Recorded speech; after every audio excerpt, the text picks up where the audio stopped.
Saúde da igreja com a paz do Senhor, amém? Abram suas Bíblias em 2 Reis 22.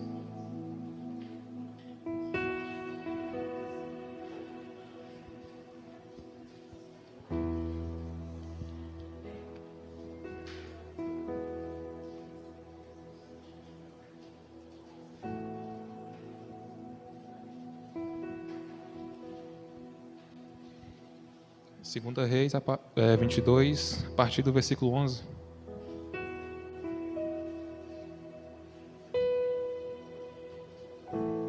Amém?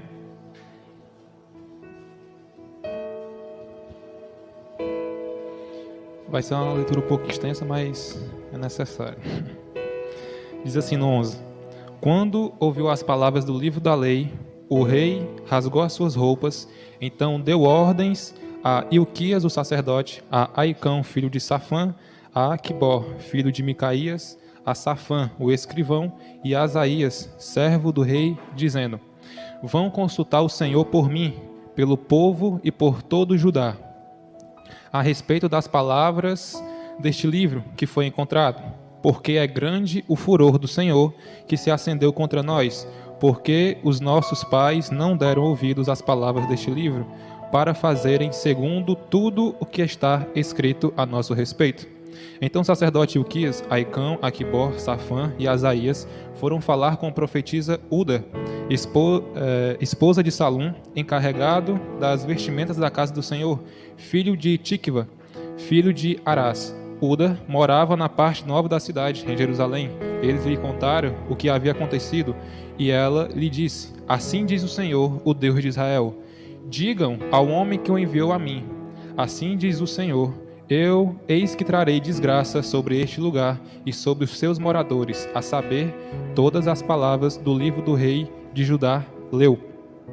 Por terem me abandonado e queimado incenso a outros deuses, para me provocarem a ira com todas as obras das suas mãos, o meu furor se acendeu contra este lugar e não se apagará. Mas ao rei de Judá, que os enviou para consultar o Senhor, digam o seguinte: Assim diz o Senhor, o Deus de Israel, a respeito das palavras que você ouviu.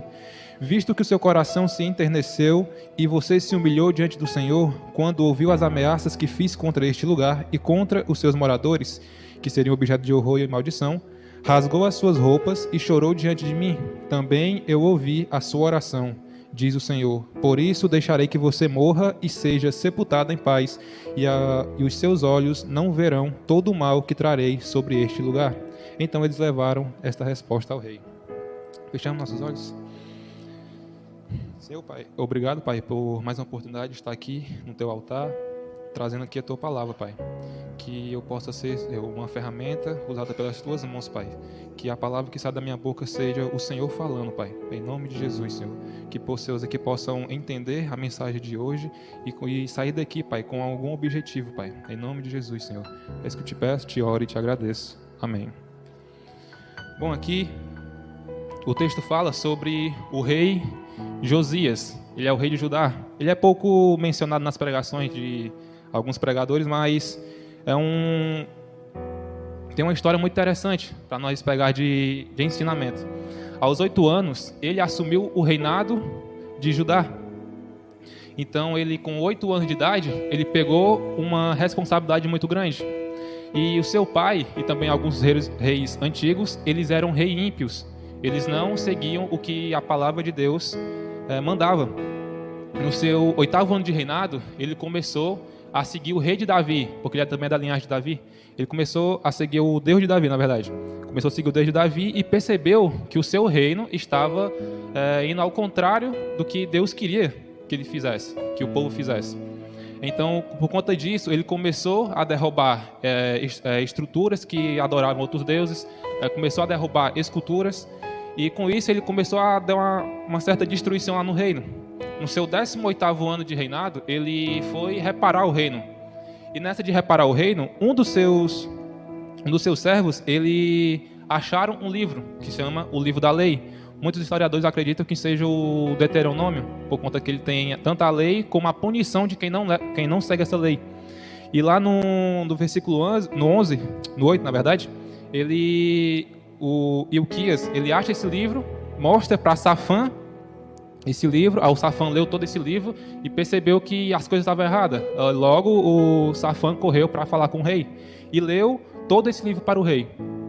E o rei percebeu que estava completamente errado o seu comportamento, tanto do reino todinho e quanto de todos os que seguiam aquelas coisas que os antigos reis estavam fazendo. Por conta disso, Josias percebeu que era grande o furor contra o reino de Judá, e ele rasgou as suas vestes, que para os hebreus, né, rasgar suas vestes quer dizer que eles estão muito angustiados ou estão muito arrependidos. Então, quando ele jogou suas vestes, pediu para que seus servos fossem falar com a profetisa Uda, para confirmar se essas palavras desse livro realmente eram verdade. E com isso eles foram, como nós lemos no texto agora, chegaram na profetisa Uda e ela falou, né? Assim diz o Senhor, que eu trarei desgraça a este lugar. Mas fala para o rei que enviou vocês que eu não vou deixar que ele veja isso. Então ele vai morrer para que os olhos dele não possam ver o que eu farei com esse lugar. Porém, se nós for um pouquinho mais para frente na história, no 23, que eu vou ler aqui um pouquinho também, a partir do versículo 1, Josias, meio que ele não aceitou essa decisão do Senhor, pode-se dizer assim. Nós vamos entender aqui agora. Versículo 1. Então o rei deu ordem e todos os senhores de Judá e de Jerusalém se juntaram a ele. O rei subiu à casa do Senhor e com ele foram todos os homens de Judá, todos os moradores de Jerusalém, os sacerdotes, os profetas e todo o povo, desde o menor até o maior. E o rei leu diante dele todas as palavras do livro da aliança que havia sido encontrado na casa do Senhor.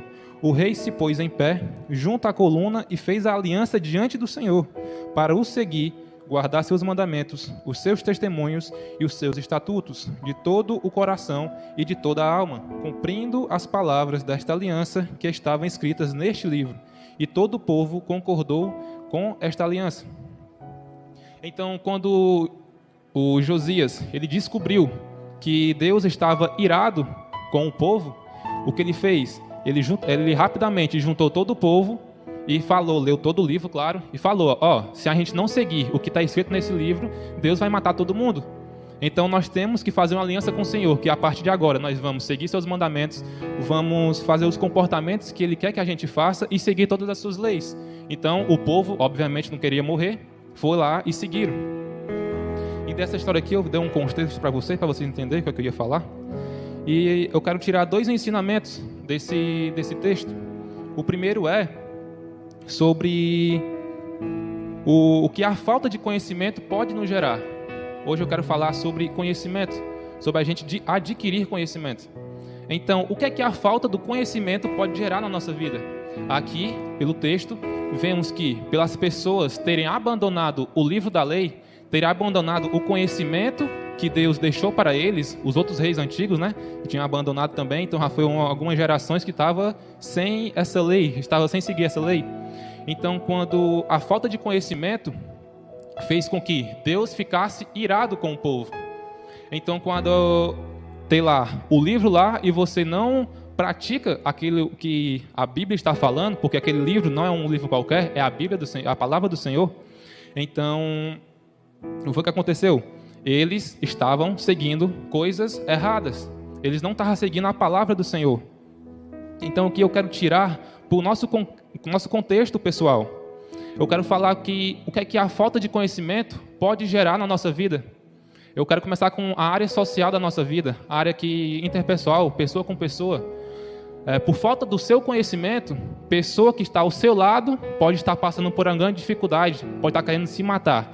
Porém, por você não entender a emoção da pessoa, não entender o comportamento corporal da pessoa, não consegue ler minimamente o que é que ela está fazendo, se ela está um pouco ansiosa, está tremendo muito as pernas, e você, por não ter esse conhecimento, uma pessoa que está ao seu lado, um dia, se ela não aguentar mais sozinha, ela pode querer se matar. Então, olha o peso de que a gente não carregar certos conhecimentos pode gerar na nossa vida. Uma pessoa que está passando por uma dificuldade emocional vai falar com você, que te pediu um conselho, mas você não consegue dar nenhum conselho para a pessoa porque você não entende como ela pode resolver isso. Então, a falta de conhecimento pode nos gerar mortes, pode gerar um peso sobre nós, porque nós podemos assim ajudar a pessoa, caso a gente adquira certos conhecimentos. Então, Vitor, eu trabalho com outra coisa, não tem nada a ver, eu trabalho com a área da construção, eu trabalho com, não sei, vendendo roupa. O que é que eu tenho a ver a estudar? Sou nem psicólogo para estudar sobre emoção, mas aqui é pessoas. Nós temos que entender sobre pessoas. Nós vivemos em um mundo de pessoas, então nós temos que entender de gente. É importante para a nossa vida. A outra área que eu quero falar é a área financeira. Quantos aqui não passou aqui já por uma dificuldade financeira ou está precisando de dinheiro? Então, o que é que nós estamos fazendo de acordo com essa situação? Será que nós estamos, os livros que nós estamos lendo, se é que nós lemos algum livro, nós estamos lendo sobre essa área que nós estamos necessitando? Será que nós estamos escutando ou vendo no celular? Nós estamos perdendo tempo vendo vídeos que não vai agregar nada na nossa vida? Ou nós estamos aprendendo, adquirindo conhecimento para nós conseguir melhorar essa situação? Eu vejo muita gente reclamando sobre a sua vida financeira, porém não fazem nada contra isso. Se você for ver, nós fica dizendo que rico só pensa em dinheiro, né? Mas se nós for parar para pensar direitinho, quem está se matando para conseguir um dinheirinho, quem é? Acho que não é o rico, né? Acho que é o pobre. Nós for parar para pensar. O rico, ele tem, é interessante, não quero falar muito sobre riqueza, mas é interessante que o rico, ele sempre pensa uma forma de ele trabalhar menos, enquanto o pobre está sempre querendo trabalhar mais. É interessante isso, porque ele faz com que o dinheiro trabalhe para ele. Mas por nós não não ter esses conhecimentos, a gente fica vivendo a mesma vida o tempo todo. Uma área familiar, por exemplo, você quer ter uma família, porém você não adquire conhecimento. Muitos deixam de estudar sobre casamento, deixam de estudar sobre criar filhos. É importante ter isso. Muitos querem viver na marra, né? Pode-se dizer assim, querem aprender no cotidiano. Mas às vezes você ter um certo conhecimento vai te privar de algumas discussões, vai te privar de o seu filho não estar no mundo das drogas, não estar no mundo das bebidas. Então, certo tipo de conhecimento é importante sim a gente ter, pelo menos a base. E quando a gente não tem essa base, nós acaba perecendo. Lá em Oséias 4:6 diz que o Senhor fala, né, que o meu povo perecerá por falta de conhecimento. Nessa época desse versículo também estava ocorrendo a mesma situação aqui, que as pessoas não estavam seguindo a lei de Deus. E Deus também, ele fala também no versículo, um pouquinho mais para frente, que o povo que rejeitou os meus ensinamentos, eu também o rejeitarei. E aqui eu quero entrar na parte principal. Agora, a área espiritual e ministerial. O livro está aqui para nós. Eu acredito que todo mundo tem uma Bíblia em casa. Se não tiver, é bom que compre. Então, se nós temos todo o conhecimento aqui, tudo escrito para nós, e a gente não lê por conta que está ocupado, a gente não lê porque não tem tempo, será que Deus você vai chegar lá em cima e dizer: Deus, eu não sabia que tinha que fazer essas coisas, mas como não, se eu deixei toda a minha palavra? Então aqui é algo importante que eu quero tirar para vocês aqui, tirar para nós, né? Que nós temos o conhecimento, porém poucos querem se aprofundar na palavra de Deus. E quando a gente se aprofunda em um certo tipo de conhecimento, a nossa responsabilidade aumenta cada vez mais. Quanto mais você sabe, mais responsável você fica por algo. Então, quanto mais eu leio a palavra de Deus, mais responsável eu tenho sobre a palavra de Deus. Vai ter mais responsabilidade. Porque eu vejo que eu tenho que pregar o evangelho. Se eu leio isso e não estou fazendo isso, eu estou desagradando a Deus. Se Ele pede que eu seja mansa e humilde, se eu não estou fazendo isso, eu estou desagradando a Deus. Então, quanto mais eu leio, mais responsabilidade cria sobre mim. E outro ponto que eu tiro desse texto é lá na verdade, os comportamentos depois de adquirir o conhecimento. Não importa se você leu 10 livros no ano, leu 20 livros no ano, mas você não praticou nada. Não importa se você está lendo 7 capítulos da Bíblia por dia, mas você não está praticando nenhum. Não tem nenhuma importância. O que é que adianta um bocado de ensinamento na sua cabeça, porém você não pratica nada? Você lê sobre o amor de Jesus e que nós devemos amar o próximo, mas você não consegue amar o próximo. A Bíblia pede para você orar pelo seu inimigo, mas você só reclama do seu inimigo. Você lê na Bíblia que você tem que perdoar o seu irmão, mas você não consegue liberar o perdão. Então, como que você está tendo todo esse conhecimento aqui da Bíblia e você não segue, como estão os sentimentos de Deus? Que eu creio no Deus que também tem um sentimento. Se ele não tivesse sentimento, ele não mostrava toda a sua ira, mostrava todo o seu amor por nós. Então, Deus é um Deus de sentimento também. Ele sente, igualzinho nós. Então, quando ele viu o seu filho lá naquela cruz, eu tenho certeza que ele não estava rindo de felicidade. Ele estava triste, ele estava assistindo aquela dor. Eu li um livro muito interessante com a interpretação dele, que naquele momento que Jesus estava na cruz, ele falou assim para o pai dele: Pai, perdoa-os porque ele não sabe o que fazem. Provavelmente Deus não estava conseguindo mais ver aquela ridicularização que estava fazendo com Jesus, com o seu filho. Estavam cuspindo no seu rosto, estavam batendo nele, estavam insultando ele. Todo mundo que ele curou, ajudou, até os seus discípulos se afastaram dele. E quando Deus vê isso, provavelmente Deus poderia ter feito qualquer coisa com aquele povo. Ele podia piscar, estralar o dedo e podia matar todo mundo. Porém, Jesus fala: Senhor, perdoa-os porque eles não sabem o que fazem. E essa interpretação é muito interessante para nós ver o ponto de vista, não só de Jesus, mas também de Deus. O que é que Deus estava sentindo naquele momento? Então, quando nós temos o conhecimento e a gente não pratica, a gente está sendo tolo. A gente está sendo orgulhoso. E outra, se nós não compartilhamos o conhecimento, não adianta também de nada. Porque nós viemos a esse mundo para ensinar também aos outros. Nós viemos a esse mundo para pregar a palavra de Deus. E aqui eu quero que vocês abram também lá em 2 Timóteo.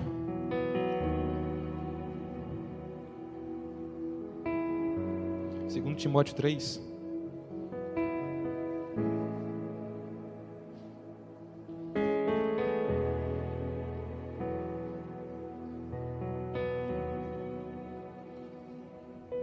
Segundo Timóteo 3, a partir do versículo 14. Diz assim a palavra de Deus: Quanto a você, permaneça naquilo que aprendeu e em quem você acredita firmemente, sabendo de quem você o aprendeu e que desde a infância você conhece as sagradas letras que podem torná-lo sábio para a salvação pela fé em Cristo Jesus. Toda a Escritura é inspirada por Deus e útil para ensino, para a repreensão, para a correção, para a educação na justiça, a fim de que o servo de Deus seja perfeito e perfeitamente habilitado para toda boa obra. Eu aprendi quando eu estou lendo a Bíblia, agora é meditar na palavra. É o ler palavra por palavra e ver qual palavra está ligando para algum contexto. E quando nós vemos esse final aqui, versículo 17, a fim de que o servo de Deus seja perfeito e perfeitamente habilitado para toda obra. Então, primeiro nós temos que ser o quê? Perfeito. Claro, nós somos seres humanos, nós nunca vamos alcançar a perfeição, mas é trabalhar para que nós sejamos melhor a cada dia. Então, quando eu li esse versículo aqui várias vezes, eu não tinha tido essa interpretação, mas depois veio, que primeiro devemos ser perfeito para depois ser perfeitamente habilitado para toda boa obra. Então, nós temos que, claro, todo o papel do cristão é o quê? Pregar a palavra de Deus. Porém, não é só pregar a palavra de Deus, é você ter o conhecimento do que ela realmente diz. Você tem que estar preparado. Como diz também a Bíblia, que nós não, o apóstolo Paulo fala, nossa guerra não é contra carne nem sangue, é contra principados e potestades. Então, se você acha que você vai numa praça pregar o evangelho de Deus, não vai vir nenhuma pessoa enviada do diabo para te questionar, para envergonhar o evangelho. E como é que você vai tratar essa situação no momento? Você vai calar a boca e deixar o cara lá falar o que quiser do evangelho de Deus? Ou você vai ter conhecimento suficiente para proteger no que você acredita? Você pode ter pessoas te ouvindo, mas quando alguém vem te rebater, você não consegue se defender. Qual a imagem que você está passando para essas pessoas? Se o cara não consegue nem defender a própria fé, o que é que ele vai poder me ensinar? Então aqui temos o peso de ser cristão. Ser cristão não vai ser fácil. Com certeza não. Muitas vezes eu já pensei, quando eu era muito mais novo, eu pensava que ser cristão é fácil demais.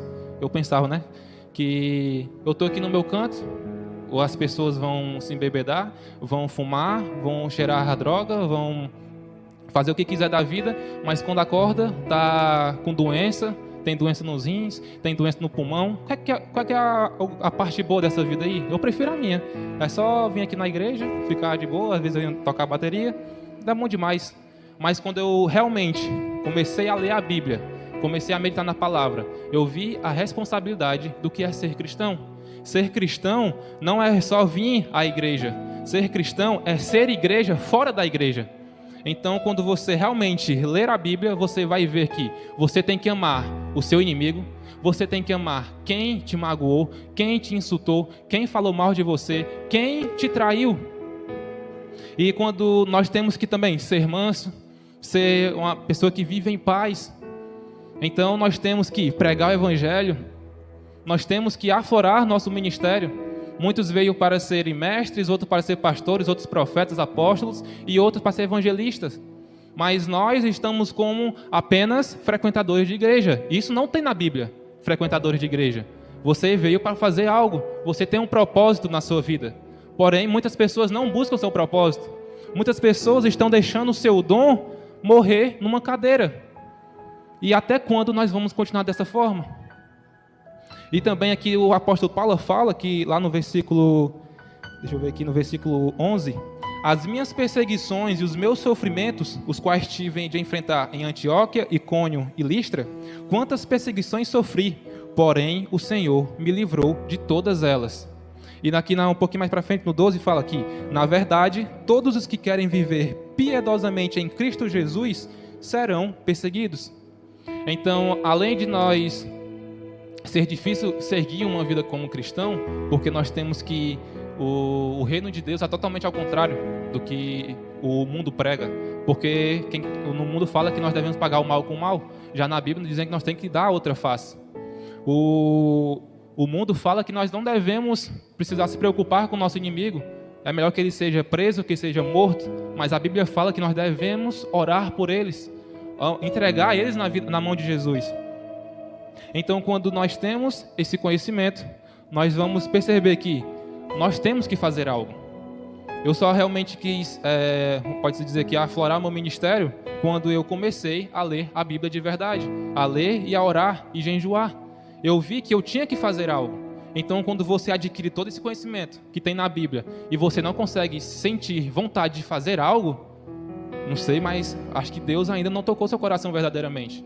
É impossível você ler todas essas escrituras e você não sentir que tem um dever aqui na terra. Você não veio, nós somos também, o apóstolo Paulo diz que nós somos forasteiros. Nós não somos desse mundo, nós somos do reino de Deus. E nós temos que estar aqui nesse mundo buscando almas para o reino de Deus. Você chegar aos pés de Deus e Ele falar, cadê as almas que eu confiei a Ti? Senhor, mas eu estava preso no meu trabalho, eu estava muito preocupado com as minhas contas. E Ele vai te perguntar, cadê as almas que eu te pedi? O que é que você vai responder a Deus? Ah, Senhor, eu não tinha tempo. Ah, Senhor, eu tinha que trabalhar porque tinha uma família para sustentar. Mas Ele vai falar para você que, mas eu não falei pela boca de Jesus que aquele que busca primeiro o meu reino e a minha justiça, eu não vou dar tudo o que eles necessitam? Por que essa preocupação? Então, quando você chegar aos pés do Senhor, que também Apocalipse diz que Ele vai falar sobre as nossas obras. Então, qual é a tua obra? Qual é a tua obra para o reino? Quantas almas você já conquistou para o reino de Deus? Quantas almas você vai conquistar ainda? Depois dessa pregação aqui, que você está escutando tudo isso, e quando você chegar lá e dizer, Senhor, eu não sabia que tinha que fazer isso, Ele vai falar, um garoto de 21 anos falou para você, ide e pregar o evangelho, e você não se levantou da sua cadeira.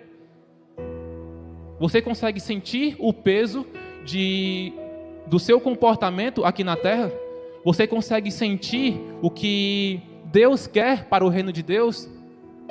Como eu falei, Deus tem sentimentos também.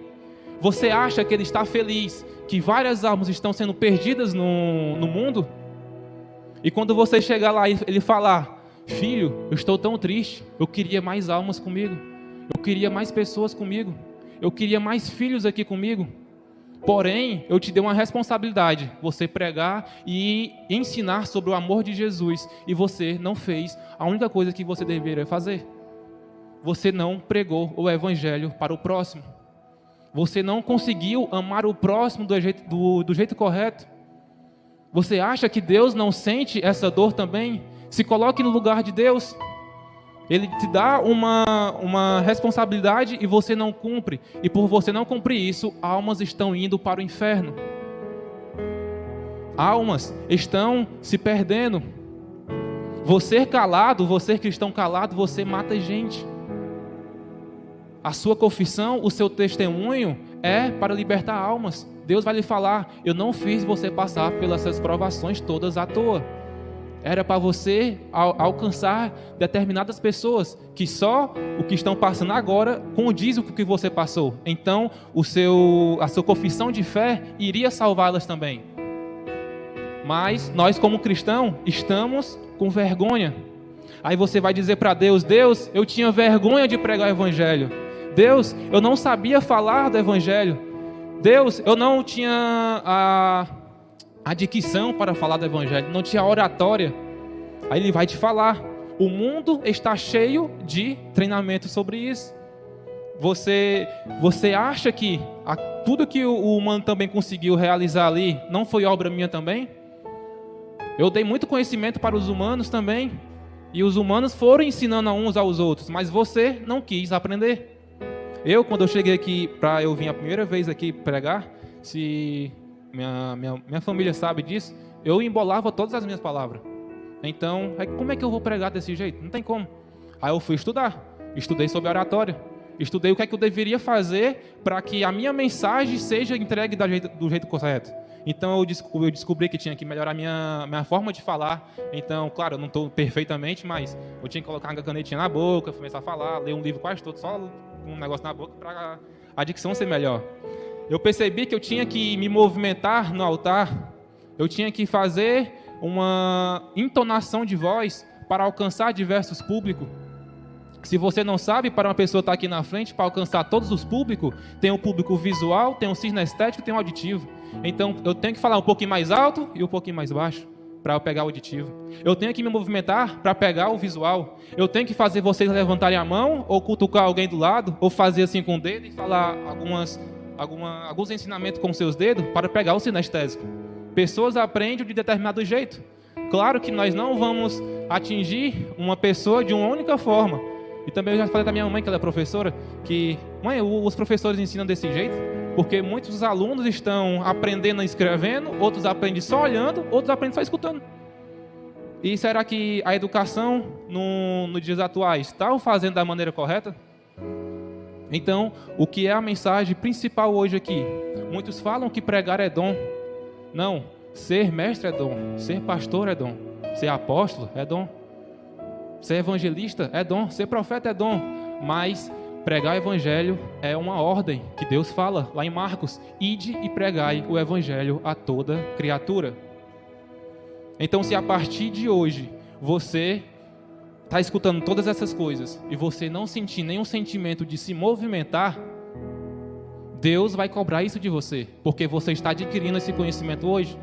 E como eu falei, todo conhecimento que você recebe, mais responsabilidade você tem. Então, se você está ouvindo hoje que cristão não é ficar sentado numa cadeira, e sim ir às ruas, pregar o evangelho, não sei se a sua vocação vai ser estar aqui no púlpito pregando para diversas pessoas. Então, descubra qual é o seu chamado. Fale com Deus, ore a Deus. Não vai ser fácil. O cristão vai ter que lutar contra a carne. A nossa carne é muito fraca. Ela fica nos puxando para querer fazer as coisas erradas. Mas nosso espírito tem que estar lá, firme e forte, com oração, leitura da palavra e jejum. É necessário. Nosso espírito tem que estar forte cada vez mais, para que a carne não ganhe de nós. Vocês não pensem que eu estou aqui em cima e eu estou totalmente livre da carne. Com certeza não. É uma briga diária. É uma briga do que o que eu vou assistir no celular, o que eu vou escutar. Realmente é difícil. Os pensamentos que vêm à tona, é difícil. Porém, nós temos que lutar. E nós temos o maior guerreador do nosso lado, que é Jesus. Então, se nós temos a plena convicção de que Cristo veio para mostrar o seu amor, veio para mostrar e dizer que você tem que pregar o evangelho, então nós temos que se levantar da cadeira e ir pregar o evangelho. E quando também tem lá em Mateus que ele fala que a verdade, conhecerão a verdade e a verdade vos libertará. Então, quando você ainda não tem a verdade consigo, você ainda está preso.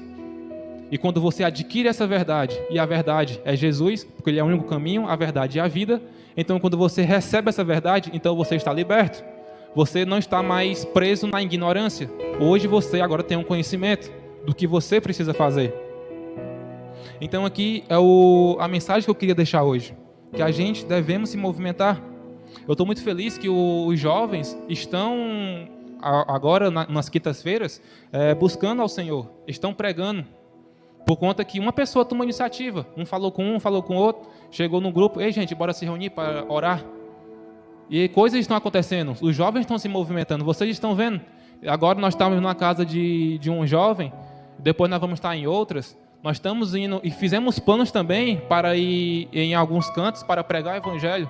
Então nós estamos se movimentando. E agora eu pergunto, quem vai ser a primeira mulher e o primeiro homem que vai tomar a iniciativa de falar, ei, vamos orar também? Não permita que seus filhos se acordem e vocês morram. Não permita que seus filhos estejam fazendo uma obra, claro, não permitam, mas não se, como é que eu posso dizer? Não goste que só o seu filho esteja fazendo a obra enquanto você está morto no seu ministério. Busque a vida do seu ministério. Busque o que o seu ministério pode fazer. Quantas almas você pode ganhar, mas você pode começar com uma oração aqui na igreja. Eu não acredito em um Deus que você fala aqui, eu não tenho tempo para vir orar. Eu não acredito num Deus que, se você tirar um tempo do seu trabalho para vir buscar a Ele, eu não acredito que Ele vai ser injusto com você. Ele vai te recompensar. Se Ele fala que se você buscar primeiro o meu reino, eu vou acrescentar todas as coisas. Então, por que você tem medo de parar uma horinha do seu trabalho para ir buscar o Senhor? Que Deus você serve? Qual é a hora que você vai se tocar que você está perdendo tempo? Nós estamos vendo em um mundo que está perto a vinda do Senhor. E quanto tempo nós vamos ficar parados no mesmo lugar? Eu quero trazer essa reflexão, mas para que vocês acordem realmente. Eu orei muito ao Senhor. Eu tenho buscado muito. E isso que vem me tocando muito no meu coração. E também, além de pregar o evangelho, você tem que fazer discípulos. Você tem que ensinar a palavra. Você não pode só chegar num local, falar, Jesus morreu por você. Mas como que você está ensinando a palavra do Senhor? Pessoas precisam entender mais a fundo da palavra. Precisam entender o comportamento que o cristão deve seguir. Então você tem que fazer também discípulos. Você tem que pegar pessoas para você ajudar a ensinar e colocar essas pessoas num caminho do Senhor. Dizer para ela, olha, não vai ser fácil, mas a recompensa é muito grande. A recompensa é você morar em um reino, o reino dos céus, morar sempre na paz, na alegria, e não você ir queimar no inferno. Então, quando nós pregamos o evangelho, temos que também ir e discipular as pessoas que nós estamos pregando. É importante isso também. E graças a Deus eu já comecei a pegar uma pessoa, estou discipulando ela, estou ensinando a palavra de Deus. E você tem que estar preparado, porque ela faz perguntas difíceis. E você tem que responder essas perguntas difíceis. E você tem que estar preparado para falar do amor de Deus. E não só isso, também da sua justiça, porque Ele é um Deus justo. Se você está fazendo coisas erradas, vai ter uma certa punição para você. Então, que nós possamos acordar a partir de hoje. Que nós possamos realmente, como diz aqui no 2 Timóteo, que nós devemos primeiramente cuidar de nós. Você primeiramente tem que ser perfeito, claro. Sempre melhorar a buscar cada dia, buscar melhorar cada dia. Então, primeiro nós cuidamos de nós, assim como é o amor. Não tem outro mandamento? Ame o seu próximo como a si mesmo. Então você recebe o amor de Deus, o amor toca em você, você sente amor, você sente ser amado, e você repassa esse amor, e esse amor sobe para Deus de volta. Porque tudo é dele, por ele e para ele. Então, quando nós entendemos que o amor de Deus está em nós, nós temos que passar esse amor para o próximo. Será que o nosso coração não sente uma dor quando pensamos que, por nós não estarmos pregando o evangelho, almas estão indo para o inferno? Será que isso não é o suficiente para você sentir que eu tenho que me movimentar? Isso não é o suficiente para você? Você está sendo orgulhoso por guardar um evangelho que mostra para nós a nossa fé, que se nós seguirmos a um Deus que é verdadeiro, Ele vai nos dar a melhor recompensa de todas, que é morar no reino de Deus. Você está sendo orgulhoso por guardar essa informação. Tantas pessoas aí estão destruídas no mundo, outras pessoas também já foram da igreja, porém alguns comportamentos da igreja fazem a pessoa se distanciar. Por conta que ela perdeu algo muito valioso, faz com que ela tenha uma ira muito grande de Deus. E eles perguntem, será que Deus existe mesmo? Porque se Ele existisse, Ele não deixaria tanta gente morrer, não deixaria crianças morrerem, não deixaria mães morrerem. E eu estava nesse pensamento também, eu pensei, se uma pessoa me perguntar para mim se Deus realmente existe, como que eu vou me defender? Como é que eu vou afirmar? E eu fiquei perguntando a Deus, e eu acabei minha oração, eu fui ler o livro que eu estava lendo, um livro muito bom sobre as emoções de Jesus, como ele lidava com suas emoções, e logo lá, no último capítulo, ele e já me deu a resposta. Eu às vezes até medo, por causa que quando eu peço alguma coisa a Deus, ele me responde muito rápido. Sobre até também do discípulo, eu falei, se essa pessoa ficar um pouquinho mais de tempo, ficar sozinho, eu vou lá falar com ele. A pessoa vai lá e fica um pouco de tempo. Aí eu sempre vou lá, eu tinha um negócio de pedir a Deus, Deus cumpria, porém eu não me mexia para fazer. Então isso é algo muito importante também, que se você estiver pedindo algo, você tenha que estar pronto para fazer quando Deus der a oportunidade. Você pode falar, Deus, eu quero ministrar na vida de alguém, e esse alguém pode estar do seu lado, porém você não está percebendo isso. Então, é muito importante nós pedir para que nossos olhos e ouvidos espirituais sejam abertos. E eu quero... Vocês peçam ficar de pé?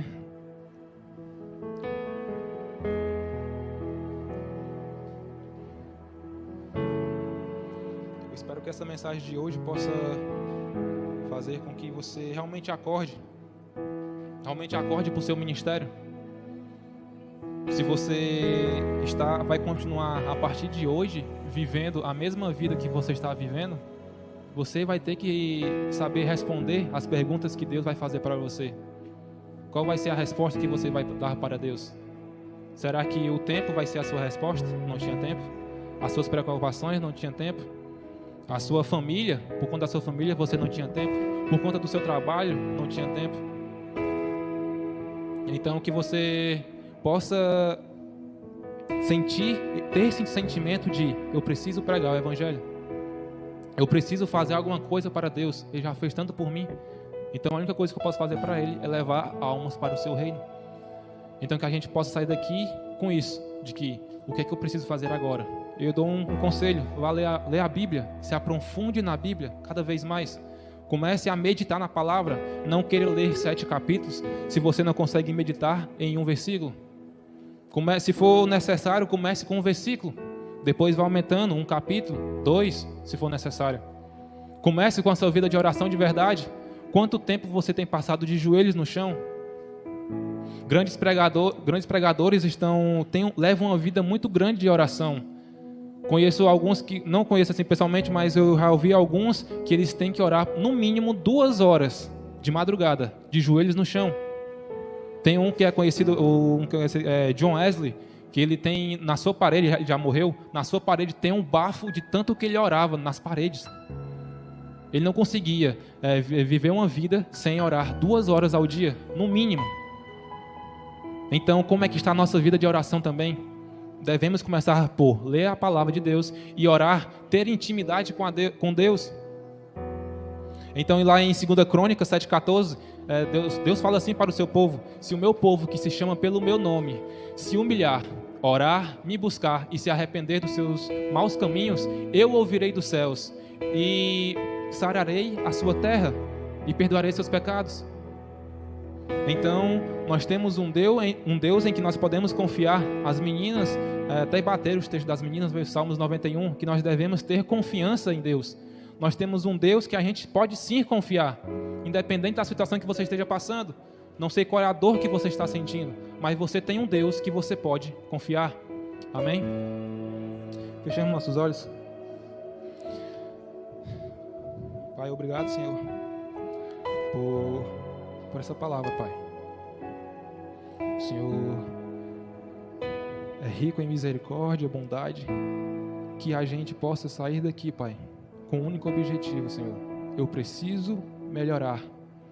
Eu preciso pregar a palavra do Senhor. Eu preciso ler mais a Bíblia. Eu preciso orar mais. Eu preciso jejuar mais. Eu preciso sentir mais de Ti. Não deixe, Senhor, que a nossa igreja aqui, Pai, se acabe aqui, Senhor. Que a nossa igreja, Pai, possa sair daqui e fazer igrejas lá fora, Pai. Tocar na alma, Senhor, das pessoas. Trazer pessoas para Cristo, Senhor. Que a gente possa sentir no nosso coração que nós temos sim um dever. Que nós temos sim, Senhor, uma ordem a partir de Ti de ir e pregar o Evangelho. Que nós possamos sair daqui, Pai, renovados. Que nós possamos sair daqui, Pai, com a vontade, Senhor, de trazer almas para o Senhor. A gente tem que ganhar almas para o Senhor e que nós possamos sair com esse sentimento, Senhor. Que não seja palavras ditas aqui ao ar, Senhor, mas que possa incomodar lá dentro do coração de cada um. Incomodar ao ponto de cada pessoa que falar, eu vou fazer algo. E eu não vou esperar que o ano vire. Eu vou começar hoje. Eu vou começar a meditar hoje. Eu vou começar a orar hoje. Então, Deus, que o Senhor possa estar nos dando forças, Pai. Que o Senhor possa estar, Senhor, nos dando obediência a Ti. Nos está dando fé, Senhor. Aumenta a nossa fé, Pai. Que a nossa fé possa ser acrescentada cada vez mais, Pai. E que pessoas que estão aqui hoje, Pai, possam ser seus servos, Pai. E que com a sua busca eles possam operar milagres, possam profetizar na vida de pessoas, Pai. Possam trazer cura, Senhor, para as pessoas, Pai. Em nome de Jesus, Pai. Que elas possam falar para multidões, Pai. Nossa vida não pode morrer nessa igreja, Pai. Nós temos que ir para o mundo e pregar, Pai, o Teu Evangelho. Então que nós possamos sentir isso no fundo do nosso coração, Pai. E ter a certeza que, independente da situação, o Senhor vai estar conosco. A nossa fé é em Ti. Então que o Senhor possa estar nos ajudando, Pai. Que o Senhor possa estar nos dando um retorno, Senhor, tranquilo para nossas casas. E quando nós chegar lá, Pai, sentir que eu devo buscar mais ao Senhor. Então que o Senhor possa estar continuando nos abençoando nessa noite, Pai. Em nome de Jesus, Senhor. É isso que eu te peço, te oro e te agradeço, Pai. Em nome de Jesus. Amém.